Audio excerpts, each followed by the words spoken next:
എന്താണ് series parallel connections? നമ്മുടെ വീട്ടിൽ ഇലക്ട്രിക്കൽ വയറിംഗ് ചെയ്യുന്ന സമയത്ത് നമുക്ക് രണ്ട് രീതിയിൽ വയറിംഗ് ചെയ്യാൻ പറ്റും. ഒന്ന് സീരീസ് ആയിട്ടും രണ്ട് പാരലൽ ആയിട്ടും. ഈ നമ്മൾ സാധാരണ ചെയ്യുന്നത് പാരലൽ ആയിട്ടാണ്. നമ്മൾ വീടുകളിൽ എവിടെയായിരുന്നാലും നമ്മൾ ഇലക്ട്രിക്കൽ വയറിംഗ് ചെയ്യുന്നത് പാരലൽ ആയിട്ടാണ് ചെയ്യുന്നത്. എന്തുകൊണ്ടായിരിക്കും? സീരീസ് ആയിട്ട് ചെയ്യുന്നതന്നെ നമുക്ക് എളുപ്പം. പക്ഷെ എന്തുകൊണ്ടാണ് നമ്മൾ സീരീസ് ആയിട്ട് ചെയ്യാതെ പാരലൽ ആയിട്ട് ചെയ്യുന്നത്? അതാണ് ഞാൻ ഈ വീഡിയോയിൽ പറയുന്നത്. അപ്പോൾ ആദ്യം ഞാൻ ഈ സീരീസ് ആയിട്ട് ചെയ്യുന്നതിനെ കുറിച്ച് പറയാം.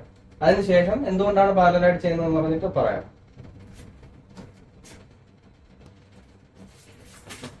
ഇതിപ്പോ ഒരു സീരീസ് കണക്ഷൻ ആണ്. സീരീസ് കണക്ഷൻ എന്ന് പറഞ്ഞാൽ ഒന്നിന് പുറകെ മറ്റൊന്നായി ലോഡുകൾ കൊടുത്തിരിക്കുന്നതിനാണ് സീരീസ് കണക്ഷൻ എന്ന് പറയുന്നത്. ഇപ്പൊ ബൾബായിരിക്കാം, ലോഡായിരിക്കും. ഞാൻ റെസിസ്റ്റൻസ് ആയിട്ടാണ് എഴുതിയിരിക്കുന്നത്. ഇവിടെ ഞാൻ കുറച്ച് ഇക്വേഷൻസ് എഴുതിയിട്ടുണ്ട്. ഈ ഇക്വേഷൻസ് ഓംസ് ലോ എന്നുള്ളതാണ്.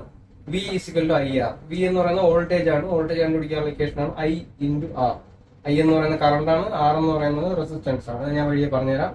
ഇനി I കറണ്ട് കണ്ടുപിടിക്കാനുള്ള equation V/R, voltage divided by resistance. ഇനി P എന്ന് പറയുന്നത് പവർ ആണ്. പവർ കണ്ടുപിടിക്കാനുള്ള ഇക്വേഷൻ I²R, അതായത് കടന്നു പോകുന്ന കറണ്ടിന്റെ സ്ക്വയർ ഇൻറ്റു R, റെസിസ്റ്റൻസ്, ആ ലോഡിന്റെ റെസിസ്റ്റൻസ്. ഞാൻ ഓംസ് ലോയെ കുറിച്ചൊന്നും പറയുന്നില്ല, അത് ഞാൻ വേറൊരു വീഡിയോയിൽ ചെയ്തിട്ടുണ്ട്. അതുകൊണ്ട് ഞാൻ ഇവിടെ ഇക്വേഷൻസ് മാത്രം ഇവിടെ ഇട്ടിട്ടുണ്ട്. ഇത് നിങ്ങൾ ശ്രദ്ധിച്ചാൽ മതി. ഇപ്പൊ നമുക്ക് ഈ സീരീസ് കണക്ഷനിൽ നമ്മൾ എന്തുകൊണ്ടാണ് സീരീസ് കണക്ഷൻ ചെയ്യാത്തതെന്ന് കണ്ടുപിടിക്കണം.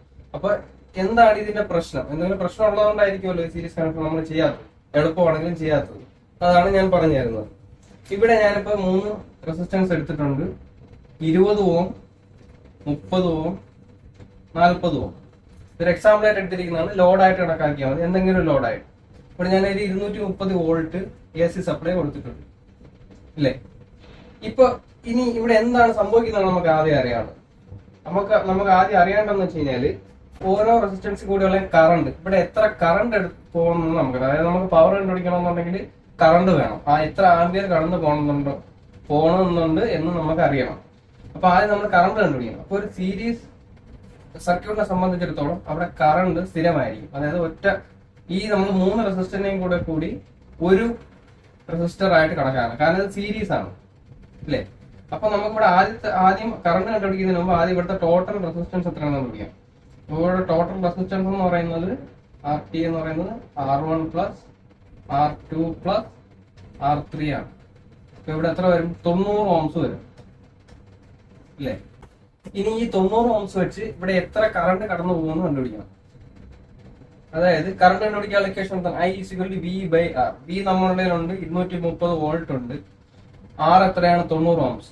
അപ്പോഴത്തേക്ക് I ഈസിക്കൽ ടു V/R, അതായത് 230 ഡിവൈഡഡ് ബൈ 90 ഈസിക്കൽ ടു 2.555 എന്ന് വരും, അല്ലെങ്കിൽ 2.56 ആംപിയർ. അപ്പൊ നമ്മൾ ഇവിടുത്തെ ടോട്ടൽ ആംപിയർ കണ്ടുപിടിച്ചിട്ടുണ്ട്. എത്രയാണ്? 2.56 ആംപിയർ, അല്ലേ? ഇത് റെസിസ്റ്റൻസ് 3 സീരീസ് ആയതുകൊണ്ട് ഈ ഒറ്റ കറണ്ട് മാത്രമേ ഇതുവരെ കടന്നു പോകുള്ളൂ. ഈ 2.56 കറണ്ടാണ് ആകെ ഇവിടെ എടുക്കുന്ന കറണ്ട്. ഇനി നമുക്ക് കണ്ടുപിടിക്കാനെന്ന് പറയുന്നത് ഇത് 3 വ്യത്യസ്ത തരത്തിലുള്ള റെസിസ്റ്റൻസ് ഉള്ള ലോഡുകളാണ്. അപ്പൊ ഇത് 3നും കുറുകെ ഇവിടെ ഒരു വോൾട്ടേജ് ഡ്രോപ്പ് ഉണ്ടാവും. അതായത് ഈ കറണ്ട് കടന്നു പോയി ഈ ഓരോന്നിനും അതിൻ്റെതായ പവർ എടുത്തതിന് ശേഷം അടുത്തതിലോട്ട് വിട്ടുകൊടുക്കുന്നതിന് മുമ്പ് അവിടെ ഒരു വോൾട്ടേജ് ഡ്രോപ്പ് ഉണ്ടാവും. അത് കഴിഞ്ഞിട്ട് അടുത്തതിലോട്ട് ആ വോൾട്ടേജ് ഡ്രോപ്പ് കഴിഞ്ഞിട്ടുള്ള വോൾട്ടേജ് അടുത്തതിന് കിട്ടുള്ളൂ. അവിടെ ഉള്ള ഒരു വോൾട്ടേജ് ഡ്രോപ്പും കഴിഞ്ഞിട്ട് അടുത്ത റെസിസ്റ്റൻസ് കിട്ടുള്ളൂ. അപ്പൊ ഇനി ഓരോന്നിനും ഇടയിലുള്ള വോൾട്ടേജ് ഡ്രോപ്പ് നമുക്ക് കണ്ടുപിടിക്കണം. അപ്പൊ വോൾട്ടേജ് ഡ്രോപ്പ് കണ്ടുപിടിക്കാനുള്ള ഇക്വേഷൻ എന്താണ്? V is equal to I into R. ഇവിടെ I 2.56 ആണ്, സീരീസ് ആയതുകൊണ്ട് I എന്ന് പറയുന്നത് കോമൺ ആണ്. അപ്പൊ I ഈസിക്കൽ ടു 2.56 ആണ് കോമൺ ആയിട്ടുള്ളത്. ഇൻറ്റു റെസിസ്റ്റൻസ് 3ന് 3 ആണ്, 3 ലോഡാണ്. അപ്പൊ I ഇൻറ്റു, അതായത് ഇതിന്റെ നോക്കുകയാണെങ്കിൽ 2.56 ഇൻറ്റു 40 ഓം എന്ന് വരും. അപ്പൊ ഇവിടെ എത്ര വരും? അതായത് ഇവിടെ 102.4 വോൾട്ടേജ് ഇവിടെ ഡ്രോപ്പ് വരും. അതായത് 2.56 ആംപിയർ ഇതുവഴി കടന്നു പോകും, 40 ഓം ആണ്. അപ്പൊ 102.4 വോൾട്ടേജ് ഇവിടെ ഡ്രോപ്പ് വരും. ഇനി ഇവിടെയാണെന്നുണ്ടെങ്കിൽ 2.56 ഇൻറ്റു 30 ഓം, എത്ര വരും? 76.8 വോൾട്ട്. 76.8 വോൾട്ടേജ് ഇവിടെയും ഡ്രോപ്പ് വരും. ഇനി ഇവിടെ ആണെങ്കിൽ എത്ര വരും? 2.56 ഇൻറ്റു 2.56 ഇൻറ്റു 20, അതായത് 51 പോയിന്റ് സംതിങ് വോൾട്ടേജ് ഇവിടെ ഡ്രോപ്പ് വരും. ഇപ്പൊ നമ്മള് കറണ്ട് കണ്ടുപിടിച്ചു. ഈ ഓരോന്നിന്റെ റെസിസ്റ്റൻസ് ഉള്ളത് കൊണ്ട് ഈ ഓരോന്നിന്റെയും ഇടയ്ക്കുള്ള വോൾട്ടേജ് ഡ്രോപ്പ് കണ്ടുപിടിച്ചു. അപ്പൊ ആകെ നമ്മൾ കൊടുത്ത വോൾട്ടേജ് 230 വോൾട്ടാണ്. അപ്പൊ ഈ ആദ്യത്തെ ഈ 230 വോൾട്ടിൽ നിന്ന് 102 വോൾട്ട് കഴിഞ്ഞിട്ട് 127.6 വോൾട്ട് ഇവിടെ വരുള്ളൂ. അതിൽ നിന്ന് 76.8 വോൾട്ട് ഇവിടെ കുറയും. അതും കഴിഞ്ഞിട്ടേ ഇവിടെ നമുക്ക് ഈ വരുന്ന റെസിസ്റ്റൻസ് വോൾട്ടേജ് കിട്ടുള്ളൂ. ഇനി ഇതിൽ ഏത് ബൾബ്, ഇനി ഇതിപ്പോ ലോഡാണ്, 3 ബൾബാണെന്ന് വിചാരിച്ചു. റെസിസ്റ്റൻസ് കുറഞ്ഞത് മുതൽ കൂടിയത് വരെ ഉണ്ട്. ഇതിൽ ഏത് ലോഡായിരിക്കും നല്ല രീതിയിൽ വർക്ക് ആവുന്നത്, അല്ലെങ്കിൽ ഇതൊരു ബൾബാണെന്ന് വിചാരിച്ചു കഴിഞ്ഞാൽ ഈ 3 ബൾബിൽ ഏതായിരിക്കും വർക്ക് ആവുന്നത് എന്ന് നമ്മൾ നോക്കണം. അതിനറിയാനുള്ളത് ഇത് 3ന്റെയും പവർ കണ്ടുപിടിക്കാം. ഈ ഇക്വേഷൻസ് വെച്ച് നമുക്ക് പവർ കണ്ടുപിടിക്കാം. പവർ കണ്ടുപിടിക്കാൻ ഇക്വേഷൻ I² R. I നമ്മളുടെ ഉണ്ട് 2.56 ആംപിയർ. R നമ്മളുടെ ഉണ്ട് ഓരോന്നിന്റെയും 40 ആംപിയർ, 40 ഓം. ഇത് വെച്ചിട്ട് നമ്മൾ ഈ ഓരോന്നിന്റെയും പവർ കണ്ടുപിടിക്കണം. ആദ്യം R3യുടെ പവർ കണ്ടുപിടിക്കാം. R3യുടെ പവർ എന്ന് പറയുന്നത് I² R. I എത്രയാണ്? 2.56 ആണ്. 2.56 സ്ക്വയർ ഇൻറ്റു R 40. അപ്പൊ കിട്ടുന്ന ഉത്തരം 263 വാട്ട്സ് എന്ന് കിട്ടും. ഓക്കെ, ഇതിന് 263 വാട്ട്സ്. ഇനി R2ന്റെ പവർ എന്ന് പറയുന്നത് 2.56 സ്ക്വയർ ഇൻറ്റു 30 ഓം. നമുക്ക് കിട്ടുന്നു 196.6 വാട്ട്സ് എന്ന് കിട്ടും. 196.6 വാട്ട്സ്. ഇനി R1ന്റെ പവർ എന്ന് പറയുന്നത് 2.56 സ്ക്വയർ ഇൻറ്റു ഈ 56 സ്ക്വയർ നേടുന്നത് I² R ആണ്, നമ്മുടെ ഇക്വേഷൻ ആണ്. അതുകൊണ്ടാണ് I². 2.56 എന്ന് പറയുന്നത് നമ്മുടെ ആംപിയർ 2.56 ആണ്.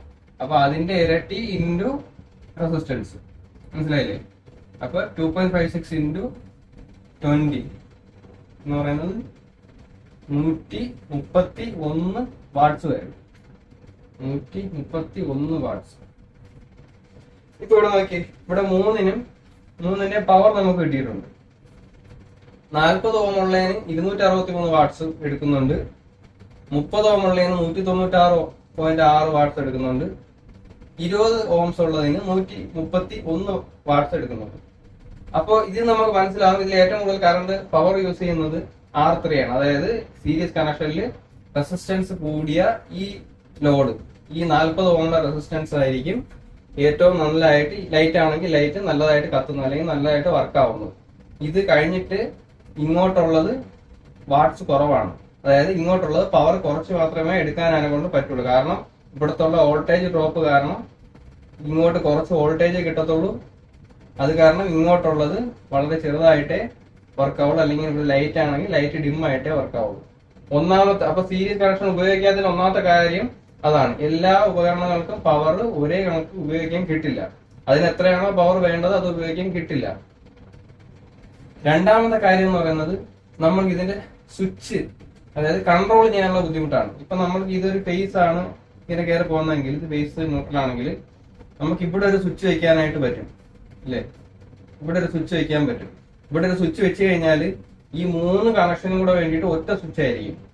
അതായത് ഓരോന്ന് കൺട്രോൾ ചെയ്ത് കഴിഞ്ഞാൽ, ഇപ്പോൾ നമ്മൾ ഇവിടെ സ്വിച്ച് വെച്ചെന്ന് വിചാരിച്ചു, ഇവിടെ സ്വിച്ച് വെച്ചാലും ഇത് ഓഫ് ചെയ്ത് കഴിഞ്ഞാൽ ഇത് എല്ലാം ഓഫ് ആവും. ഇവിടെ സ്വിച്ച് വെച്ചുള്ള കാര്യമില്ല. അപ്പൊ രണ്ടാമത്തെ കാര്യം എന്ന് പറയുന്നത് കൺട്രോൾ ചെയ്യാനുള്ള ബുദ്ധിമുട്ടാണ്. സീരീസ് കണക്ഷൻ ചെയ്ത് കഴിഞ്ഞാൽ കൺട്രോൾ ചെയ്യാനായിട്ട്, അതായത് നമ്മൾ ഓരോ ഡിവൈസും പ്രത്യേകിച്ച് കൺട്രോൾ ചെയ്യാനായിട്ട് നമ്മളെ കൊണ്ട് ബുദ്ധിമുട്ടായിരിക്കും. അതാണ് രണ്ടാമത്തെ കാര്യം. അപ്പൊ അതുകൊണ്ടാണ് നമ്മൾ ഇലക്ട്രിക് കണക്ഷനുകളിൽ അല്ലെങ്കിൽ ഹൗസ് വയറിങ്ങിലൊന്നും ഈ സീരീസ് കണക്ഷൻ എന്ന് പറയുന്നത് ഉപയോഗിക്കാത്തത്. ഇനി പാരലൽ കണക്ഷനാണ് ഉപയോഗിക്കുന്നത് പറഞ്ഞല്ലോ, അതിന്റെ എന്താണ് ഉപയോഗം എന്ന് നോക്കാം. അപ്പൊ ഇതാണ് പാരലൽ കണക്ഷൻ. നമ്മൾ മറ്റ് സീരീസ് കണക്ഷനായിട്ട് കമ്പയർ ചെയ്ത് നോക്കുമ്പോൾ പാരലൽ കണക്ഷനുള്ള ഗുണങ്ങൾ എന്തൊക്കെയാണെന്ന് ഇതിൽ നിന്ന് മനസ്സിലാവും. അതിന് നമുക്ക് എന്താണ് ഇത് രണ്ടും തമ്മിൽ കമ്പയർ ചെയ്ത് നോക്കണം. സീരീസ് കണക്ഷൻ, ഇപ്പൊ സീരീസ് കണക്ഷൻ നമ്മൾ കണ്ടു, ഇനി പാരലൽ കണക്ഷൻ നോക്കണം. അതേ കണക്ക് തന്നെ 3 റെസിസ്റ്റൻസ് ഞാൻ എടുത്തിട്ടുണ്ട്. ഇത് പാരലൽ ആയിട്ടാണ്, അതായത് ഒന്നിനും മുകളിൽ, അതായത് ഒന്നിന് സമാന്തരമായിട്ടാണ് കൊടുത്തിരിക്കുന്നത്. അപ്പൊ ഇത് 3ഉം എടുക്കുന്ന ആംബിയർ വ്യത്യസ്തമായിരിക്കും. അതാണ് നമ്മൾ കണ്ടുപിടിക്കേണ്ടത്. അപ്പോൾ ഇവിടെ നമ്മൾ മറ്റത് കണക്കിന് 20 Ω 30 Ω 40 Ω റെസിസ്റ്റൻസ് കൊടുത്തിട്ടുണ്ട്. ഇനി നമ്മൾ കണ്ടുപിടിക്കാനുള്ളത് എന്താണ്? ഇതിൽ കൂടെയുള്ള ആംബിയർ എത്രയാണെന്ന് കണ്ടുപിടിക്കണം. ആംബിയർ കണ്ടുപിടിക്കണം, എന്നാലേ നമുക്ക് ഇത് എടുക്കുന്ന ഓരോന്ന് എടുക്കുന്ന പവർ എത്രയാണെന്ന് കണ്ടുപിടിക്കാൻ പറ്റുള്ളൂ. ഓക്കെ, അപ്പൊ ആംബിയർ എടുക്കുന്നതിനുള്ള I = V/R ആണ് ഇക്വേഷൻ എന്നറിയാം. അപ്പൊ ഇവിടെ V എത്രയുണ്ട്? 230 ഉണ്ട്. 230 ഡിവൈഡഡ് ബൈ ഈ R1ന്റെ തന്നെ എടുക്കാം. R1ന്റെ ഓംസ് എന്ന് പറയുന്നത് 20. 230/20 എന്ന് പറയുന്നത് 11.5 ആംബിയർ എടുക്കും. ഈ ഒരു റെസിസ്റ്റൻസ് 11.5 ആംബിയർ എടുക്കും. മനസ്സിലായില്ലേ? ഈ ഒരു റെസിസ്റ്റൻസ് R1 എന്ന് പറയുന്നത്. ഇനി R2 എത്രയാണെന്ന് നോക്കാം. R2ന്റെ I എന്ന് പറയുന്നത് I = 230 ഡിവൈഡഡ് ബൈ ഇവിടെ 30 ഓംസ് ആണ്. = നമുക്ക് 7.66 ആംബിയർ എന്ന് പറഞ്ഞു കിട്ടും. അപ്പൊ ഇത് രണ്ടിനും നമുക്ക് കിട്ടി 7.66 ആംബിയറും കിട്ടി. ഇനി നമുക്ക് എന്താണ് 40 ഓംസിനുള്ള ഈ റെസിസ്റ്റൻസിന്റെയാണ് കണ്ടുപിടിക്കേണ്ടത്. അപ്പോ R3 കറണ്ട് എന്ന് പറയുന്നത് 230 ഡിവൈഡഡ് ബൈ 40 ഓംസ് അല്ലേ? അപ്പോഴത്തേക്ക് നമുക്ക് 5.75 ആംബിയർ എന്ന് കിട്ടും. കണ്ടില്ലേ? അതായത് മറ്റേ സീരീസ് കണക്ഷനിലാണെങ്കിൽ നമുക്ക് ഒറ്റ കറണ്ടേ പോകുന്നുണ്ടായിരുന്നു 2.56 എന്ന് പറയുന്നത്. ഇവിടെ ആണെങ്കിൽ അതാത് ലോഡുകൾ അതിന് ആവശ്യമായിട്ടുള്ള ആംബിയറുകൾ ഇവിടെ എടുക്കുന്നുണ്ട്. കണ്ടില്ലേ? ഇവിടെ വോൾട്ടേജ് സ്ഥിരമായിരിക്കും, കറണ്ട് ആണ് ഇവിടെ മാറി മാറി എടുക്കുന്നത്. അതുകൊണ്ടാണ് നമ്മൾ MCBകളും നമ്മളുടെ ട്രിപ്പിംഗ് ഡിവൈസസ് എല്ലാം ആംബിയർ കണക്കാക്കി വെക്കുന്നത്. അതുകൊണ്ടാണ്. ഇപ്പൊ മനസ്സിലായില്ലേ? ഇനി നമുക്ക് എന്താണ് ചെയ്യാനുള്ളത്? ഇതിന്റെ ഓരോന്നിന്റെ പവർ കണ്ടുപിടിക്കാം. നേരത്തെ നമ്മൾ പവർ കണ്ടുപിടിക്കുന്നത് I² R ആണ് എടുത്തത്. അപ്പൊ ഇവിടെ P എന്ന് പറയുന്നത് R1ന്റെ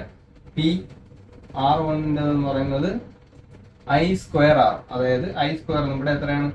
11.5 സ്ക്വയർ ഇൻറ്റു R 20 Ω.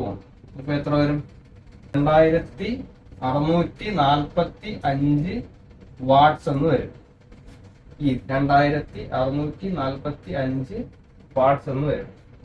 ഇനി റെസിസ്റ്റൻസ് 2ന്റെ പവർ റെസിസ്റ്റൻസ് 2 എന്ന് പറയുന്നത് 7.66 സ്ക്വയർ ഇൻറ്റു 30 Ω. അപ്പൊ എത്ര വരും? 1760 വാട്ട്സ് എന്ന് വരും. ഇനി നമുക്ക് ഏതാണ്? ഇത് 1760 വാട്ട്സ്. ഇനിയുള്ള റെസിസ്റ്റൻസ് മൂന്നാമത്തതാണ്. പവർ റെസിസ്റ്റൻസ് 3 എന്ന് പറയുന്നത് ഇതിന്റെ ആംബിയർ 5.75 ആണ്. 5.75 സ്ക്വയർ ഇൻറ്റു 40 Ω 1322.5 വാട്ട്സ് എന്ന് പറഞ്ഞ് കിട്ടും. അപ്പൊ ഇവിടെ നിങ്ങൾ നോക്കിയേ, മറ്റതിനെ അപേക്ഷിച്ച് ഇവിടെ 266 ഇവിടെ ഇപ്പൊ എന്താണ് ഓരോന്നും എടുക്കുന്ന വാട്ട്സ് 2645 വാട്ട്സ് ഇത് എടുക്കുന്നുണ്ട്. R1 എടുക്കുന്നുണ്ട്. R2 എന്ന് പറയുന്നത് 1760 വാട്ട്സ് എടുക്കുന്നുണ്ട്. R3 എന്ന് പറയുന്നത് 1322 വാട്ട്സും എടുക്കുന്നുണ്ട്.